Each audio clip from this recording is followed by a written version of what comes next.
Junction లో ఉన్నటువంటి కొంచెం ముందుకు వస్తే ఇక్కడ మనకి ఆంథిలియా క్రియేషన్స్ అని ఒక షాప్ అనేది ఓపెన్ చేయడం జరిగింది. చాలా బాగుంటుంది. ఇక్కడ చూస్తే మనకి కోటా సారీస్ అవనండి, మల్మల్ కాటన్ ఆవిడ బ్రాండ్ అయినటువంటి మల్మల్ కాటన్ డ్రెస్సెస్, అలాగే వెరైటీ ఆఫ్ సారీస్, ఫ్యాన్సీ, పట్టు, అలా చాలా వెరైటీస్ ఆఫ్ అనేది ఇక్కడ మనం చూస్తూ ఉన్నాం. కలెక్షన్ కూడా చాలా బాగుంది. నేను కూడా చూశాను, ట్రై చేశాను. వివిధ రకాల కలెక్షన్స్ అనేది ఒకే చోట మనకి ఇక్కడ చూడటం అనేది చాలా నాకు ఆశ్చర్యంగా అనిపించింది.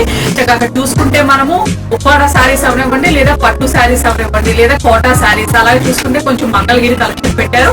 కలంకారీ సారీస్ కూడా ఈ షాప్ లోనే ఇంక్లూడ్ చేయడం అనేది చాలా బాగుంది. కాబట్టి అందరూ కూడా తప్పకుండా ఒకసారి విజిట్ చేసి మీ పండుగని ఆంథిలియా క్రియేషన్స్ తోటి సెలబ్రేట్ చేసుకోవాలని అందరినీ కోరుకుంటూ ధన్యవాదాలు.